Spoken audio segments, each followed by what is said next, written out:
In this video, I'll show you how to use Coinbase Advanced Trade. Start by signing into your Coinbase account. From the dashboard, click Advanced to open the Coinbase Advanced Trade interface. Next, choose the trading pair you want to trade by using the market selector at the top of the screen. For example, you can select a pair like BTC/USD or ETH/USD. After that, review the trading chart, order book, recent trades, and market information to understand the current price activity. Now choose the type of order you want to place.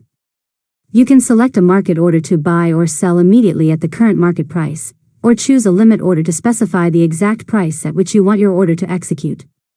Next, enter the amount of cryptocurrency you want to buy or sell.